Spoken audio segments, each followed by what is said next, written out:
Hello, you are listening to an article from webmobile.com.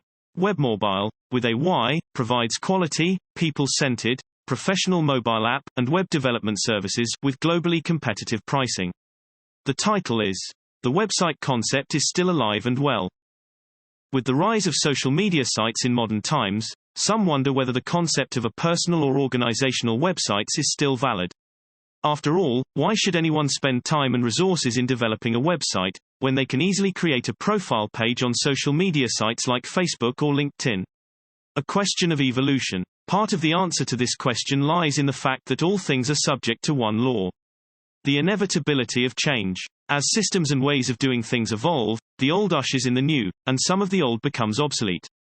Through this evolution, new ways of thinking and doing things emerge, that allow us to reach new frontiers. Social media has ushered in a whole new paradigm in digital communications and interaction, allowing us to communicate in ways unimaginable just a few decades ago. Through social media, we are able to stay in touch with long-lost friends from high school, for example, or family otherwise out of reach. We can stay up to date with news and current events, in the comfort of our homes, or whilst using our mobile phones. There is a tendency for people to make the assumption that the evolution of one piece of technology naturally means the death of the technologies preceding it. This is not necessarily accurate. Contrary to this general belief, my observation is that technologies tend to complement each other, more often than they tend to replace each other.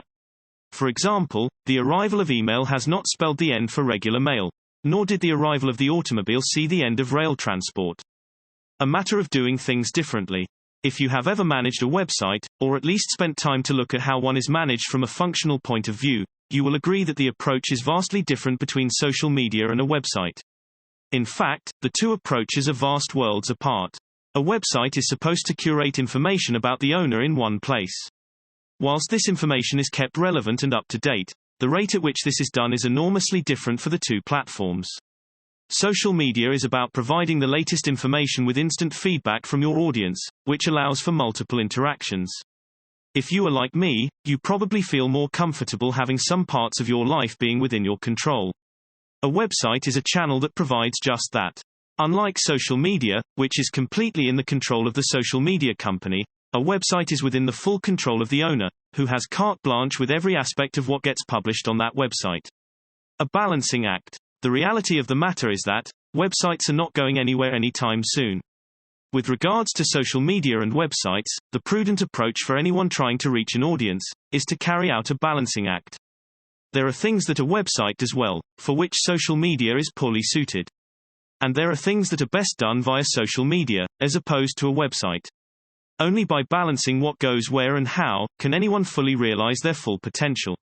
For this reason, the website concept is still alive and well, for a long time to come. Want to know when a new blog post is published? Please subscribe. Thank you for listening to the article from webmobile.com. A subscription button is available at the end of each blog post. We would love it and also encourage you to leave your comment at the bottom of the page. Cheers. Hope you listen or read again soon.